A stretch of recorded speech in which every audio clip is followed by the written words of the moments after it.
Hey y'all, there's the old ditch out here by that. That wasn't planned. Them old pipes would have got Bo worked up. He did not like them loud pipes and motorcycles. No, I've been trying to mow this whole thing for, I guess, about 2 weeks now. And lack of a belt and dull blades, just couldn't get it done, but was able to do so today as my team took the reins at the store and handled business, and I got some much needed work done. Oh, there's another one Bo would hate. What drove me crazy. As I made my circles, I'll be honest, I couldn't look at that spot. And I pulled out of that old driveway about 6 o'clock, 6:15 the other morning, and this is where we found him. But I guess the worst part was having to drag him off that old road and knowing it was going to be a full day of work for both of us before we could handle the business that needed tended to on this old farm. You couple that with all that's going on around us, and I started to react, as I often do, and post that morning when it happened, but man, we got enough on our plates, don't we? Thank y'all so much for all the sympathies, well wishes. I know it brings back all the loss in our own pets and just things in general. And I may not have clicked like on all of them, but I've seen every one of them. Jordan has too. And Bo was a good dude, wasn't he? I'll tell you, he was. Just got a little bit too close to that road. My aunt asked in the comment string, what's an East Texas pole truck? Well, there's different codes, I guess, from different parts of the country. Around here, we call them pole trucks. They're basically just a log truck. That's how you get your lumber. That's where it starts. And I imagine he was Jake breaking down the road as he come up to that intersection and drove Bo up the wall. And they had a meeting that didn't go well for Bo. A lot of hurt going on, though, around the world and our state, our county, our country. And just felt kind of selfish to even worry with it. We're fine. We'll get through it. It's a loss and it's all right. But just want to sincerely thank each and every one of you for all the thoughts of kindness. That's one that won't be replaced for sure. He was a good dude. Sure was. But as I was mowing, some of you following the page, we're going to go positive here, y'all. We need that for sure. But we'll walk up there and look at where I got old Bo at. That's the mess of having a good dog like that and a big dog and not having a tractor. But me and Jordan got it dug and got him planted right. Jordan wanted to handle it on his own. Love that boy, man, I do. But we went up there and dug the grave. Took us a little while, and he said, "Dad, I'm going to go get him." And my dear friend Melinda had sent a little red cart. Oh, I guess it's been 1.5 years now. And man, I use that thing for everything. And Jordan insisted, now each one of these dogs that we buried on this place, he's had to wrap it in a blanket, a little throw that he might have. And he went and laid out the throw. It wasn't funny. It was not, but just admiration watching him handle up. I knew that dog was going to be heavy. Sat there all day, even though it was cool. And I said, "Son, I probably need to come help you." And I watched him from afar, and he handled it just like a trooper.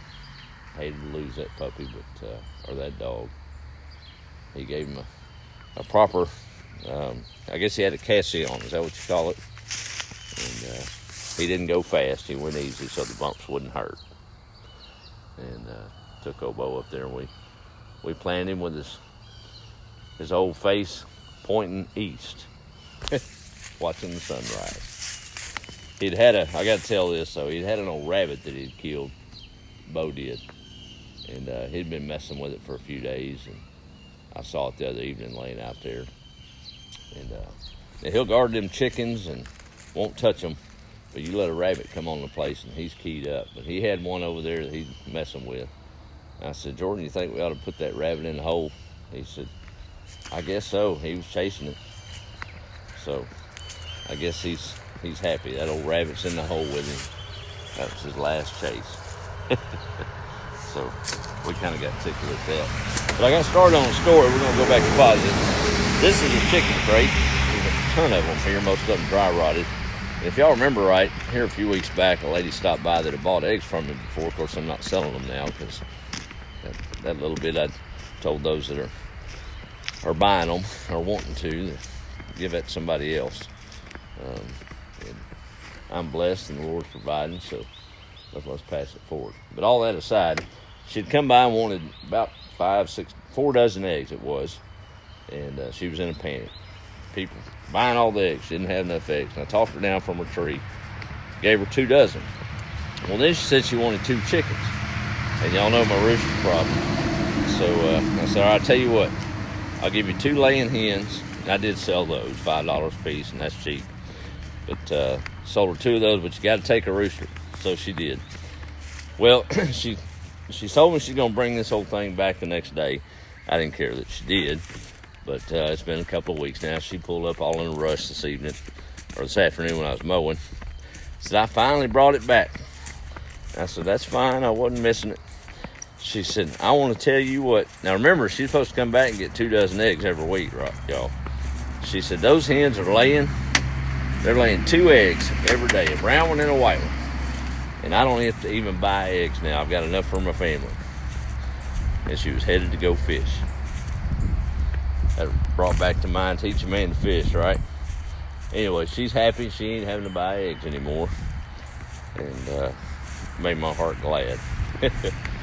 So there's a happy chicken owner with 2 hens and getting eggs, right?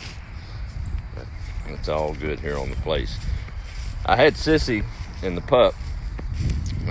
I'm calling her Daisy. That's just what we're going to do. We had Duke, now we got Daisy. Y'all can make the reference.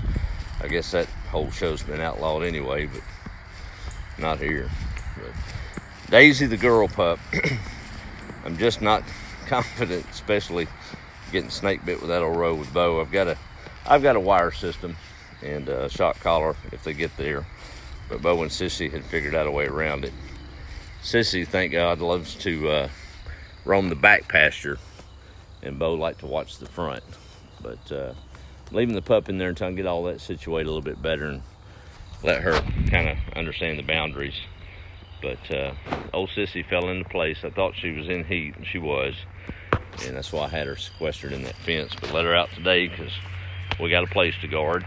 And she fell right in. Some of y'all saw the picture. She's been working with those chickens and looking for Bo, to be honest with you. Not sure what happened to him, her partner. But I saw her out there in the field a little earlier. She'd picked up an old fabric duck or something along the lines that we had out there for one of the puppies. And she was just giving it the what for. Throwing it up in the air and just having a good old... There it is. She dropped it over. I didn't even know it was out here. There it is. So she had a big time. I walked out here to the old shed, and I thought about that. I didn't know what I was going to use these for. I think a lot of us are looking at things around the house for things we didn't plan to have to be in this situation. And y'all sound off where you're at, too. We'll get to that here in a minute and how this old quarantine thing's going. Life goes on. I was talking to my co-manager this evening, and her mom's in bad health. Nothing to do with the virus, but I think with all the consumption of this virus, we don't know we know less about it than we don't know. I guess that's how you say it. But life goes on. It has to. We have to live. We have to survive, and we're in a different time, different world. But I was thinking about that today, seeing some posts. There's some folks suffering with that, or just in general in a nursing facility, and they can't see their family. It's a rough time. It really is. But, anyway, this is off of an old, what they call Cobra head light bulb, or fixture. And I was doing some odd jobs before Lone Star, and it looked promising. And I guess if I'd had the deep pockets to keep moving with it, it might have paid off. But I don't know that it broke even. Count Dad's help, I guess so. But I remember taking these old heavy things, and it represents last summer. And was retrofitting these old parking lot lights, and down in Humble, Texas, it was wearing me out, y'all. I'm telling you, it was wearing me out. Mom was on her deathbed, and things were changing all around me, and I could not get that job wrapped up. I remember taking these and throwing them in the pasture, trying to empty the truck. Then won't throw them in the dumpster there, and I'm like, I don't know what in the world I'm going to use those things for, but if nothing else, they'll be a reminder. It hit me today. I don't know, this old heavy jelly jar thing. It's a light. And in my darkest summer, losing Mom and just worn out from a job I was in over my head with, but got it done. Got a little memento about it. I'm going to take it up here, and I'll grab another one tomorrow and put it on Duke's grave. But, old Bo, he sure changed my my thoughts late August. And I think that's where that needs to go. What do y'all think? There he is next to his son. I'll come dress it up later. We'll make it look right, but I think that's just about right. Sad to have to find a big spot for your pets, but that's farm life, isn't it? But we're going to celebrate the good stuff. I think that's what we all need to do, if I'm honest. I study a lot, fascinated with our universe and creation and God's hand in all of it. And I watch a lot of some different astrophysicists that are Christians and insist that God implored us to get into nature, not from a pagan standpoint, but just to appreciate it, understand His glory there. And I know they're out there. There's a few agnostic farmers, but they're few and far between. It's hard to look up at the Milky Way or watch a seed pop out of the ground and not know that there's something bigger. So I was out here moving around and talking about nature teaching you something. Jordan put in a full day of work, and I'm mowing the whole place. You ever work up a good mad on your kids? I know y'all have. I did today. And I got, I guess for lack of a better word, God smacked over it. I was mowing, and, it was high and got it done. It wasn't hard work, just a lot of time. Had a million things I wanted to get done. And we got an old hose over here, and then that electric wire needs to be moved to mow. It's a hassle having to get off that mower. And Jordan knew I was mowing. And I was circling and getting madder and madder by the minute. And Jordan, if you're watching, you'll never know this unless you do. You'll know in a minute why. But I mowed along the way, and I ran over that electric cord for the fence. Didn't have any voltage to it, but I cut it or watered it up, and it jerked off, and I didn't even care. I'm like, that serves that boy right. He should be out here helping me with this. I'm going to make him fix it. So I got done with my mowing, and I done worked up a good mad, y'all. Put up the mower, went in there to give him the what for about getting out here and fixing that electric fence. Figured he's on the computer or something. He was dead asleep. His health hadn't been the greatest the last few weeks, and nothing to do with the virus, but old boy's plumb worn out and asleep. I know if he'd been awake, he wouldn't have watched Dad go by the window on that mower and not help. You talk about getting kicked right in the gut. Just close the door and let him lay. I'll go in there and fix it. He'll never know. Unless he watches this, which he probably won't. Either way, there won't be a word said to him about it. A little nature lesson, I guess, and perception.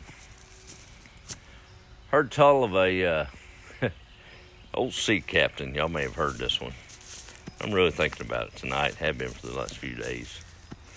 He had a treasure ship, and he was headed back to port. It was going to take him several months to get there.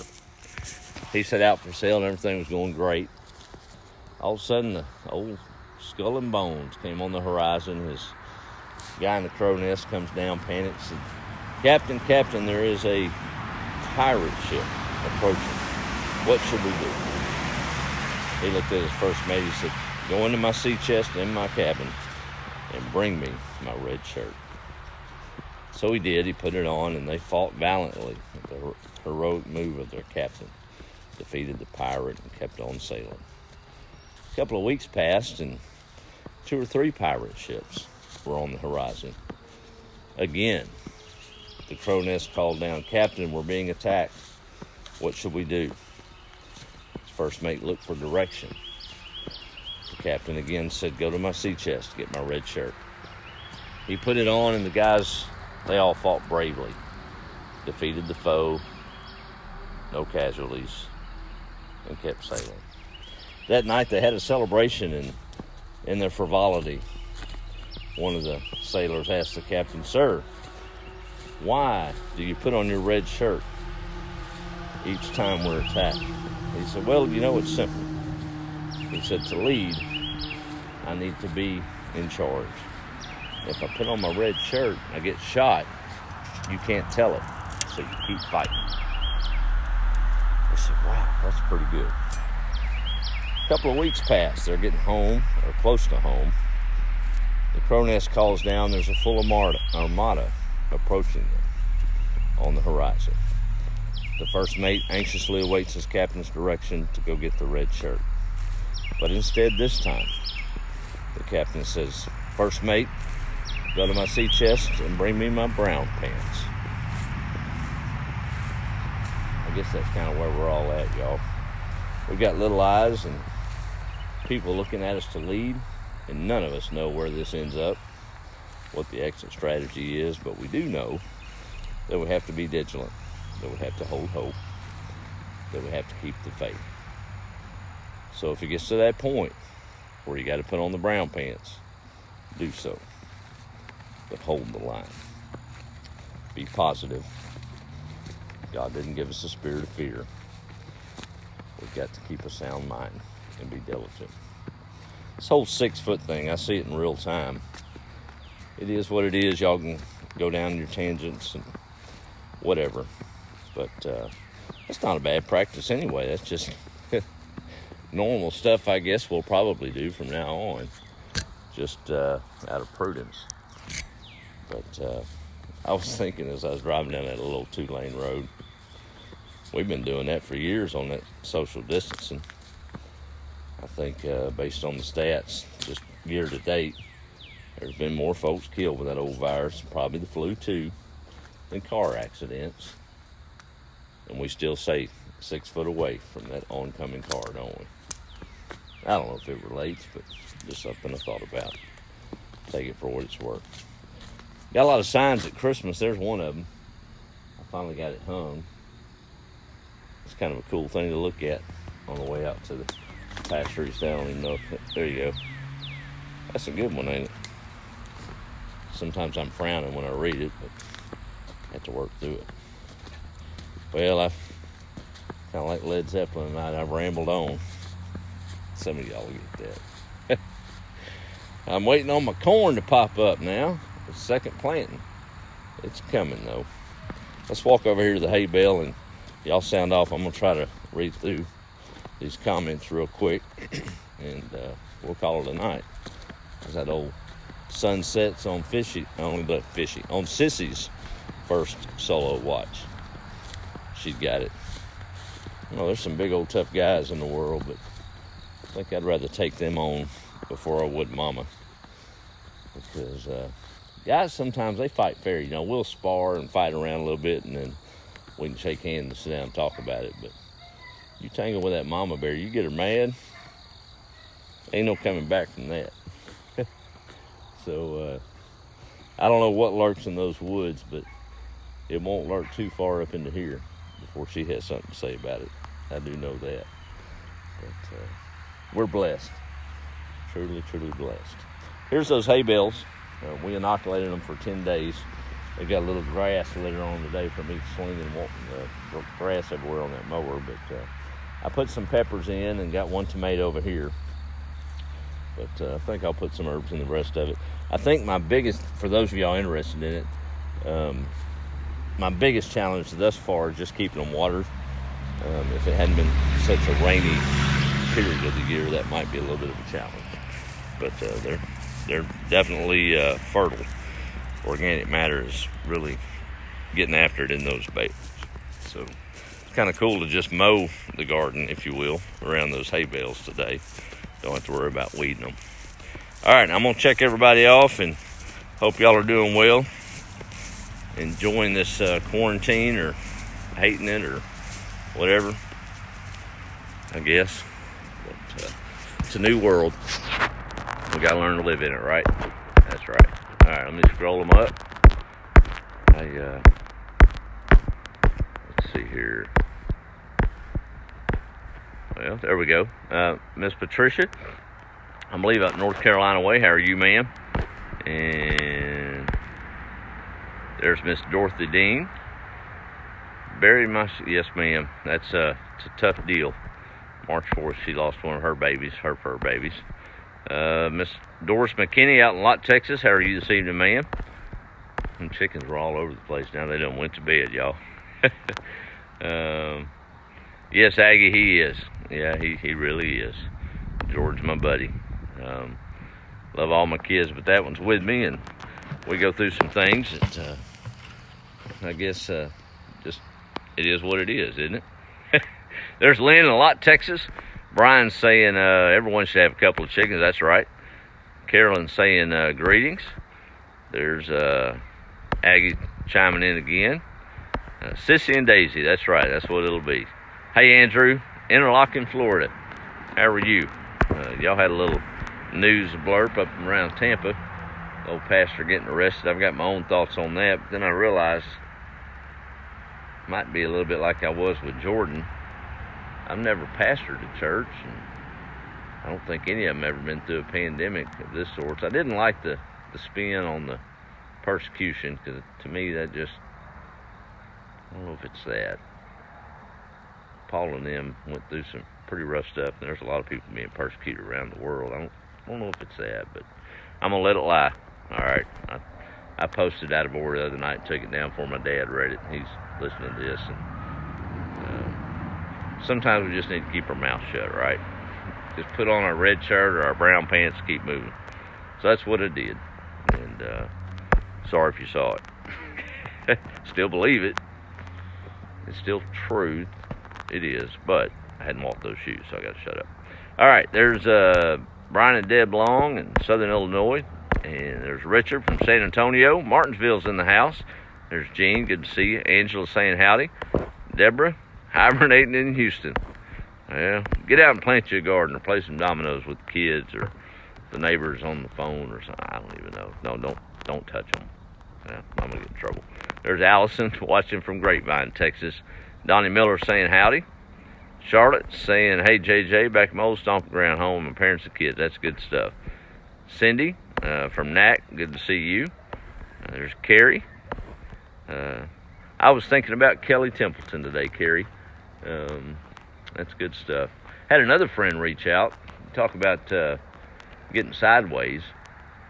We've been in business together in the past, and probably polar opposites on the surface politically, and maybe in some other beliefs. But you know what? We agree on humanity, and we agree on doing the right thing. And he's won't mention his name. He's pulled me out of a few scrapes.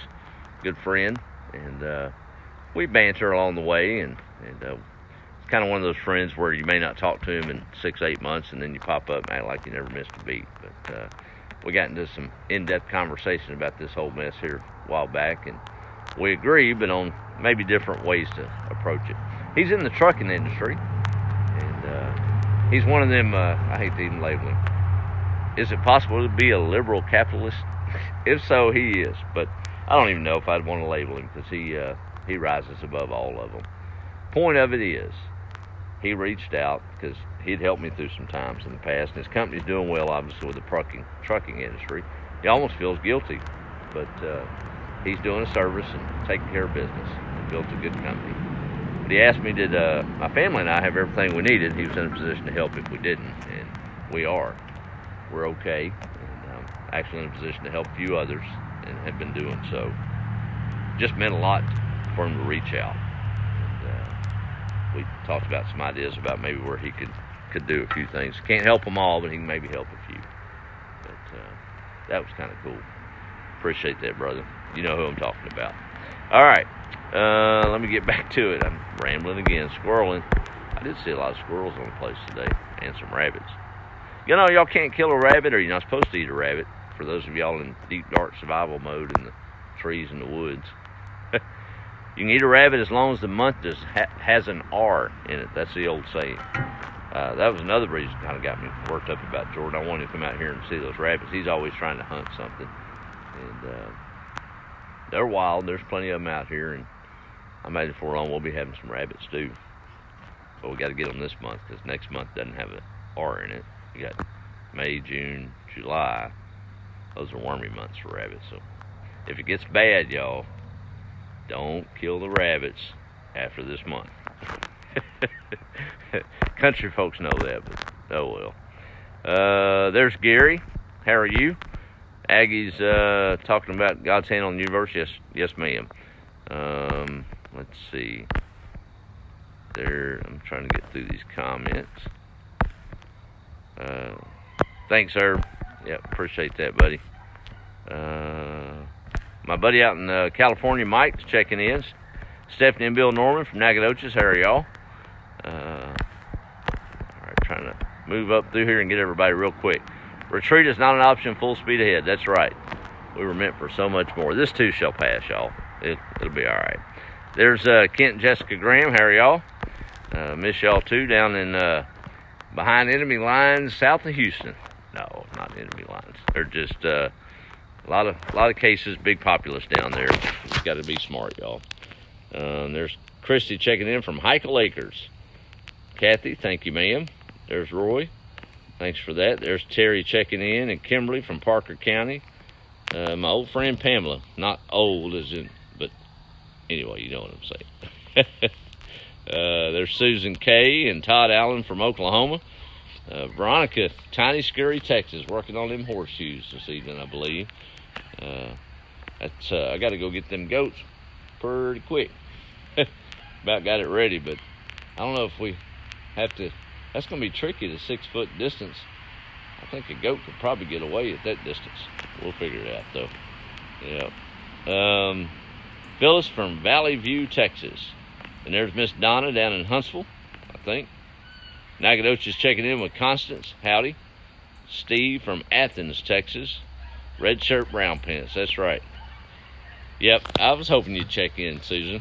I almost changed it. This thing is filthy, as it usually is, but after working all day. But thank goodness for technology. No smell transmitted or viruses, I think. Jimmy from Mesquite, Texas. There's Anesthesia Anderson. Thank you for that. That's all right. We keep moving because the world's got problems, and we need to keep putting on the brown pants, y'all. It's all right. Thank you, Doris, for that. There's Ken from Abilene, Texas. Had some customers from Abilene the other day. He had him 3 East Texas pine trees headed back to Abilene and wanted to know what he needed to plant with them to make them grow. I said about a dump truck of red dirt would do it. Hope they do well. There's AC checking in, and Peggy in Central Alabama. Supposed to get a little rain tonight. I'm not going to complain because I know we need it. It's filling up the stores. I've got tomato plants ready to go in the ground. My buddy up the road at Millard's Farm and Produce, y'all need to go check them out, man. He has got the prettiest stand of onions up there I've seen. And those baby 10, 15 onions, you can't beat that either. But I always grow a bunch of tomato plants. Y'all know that if you followed any length of time.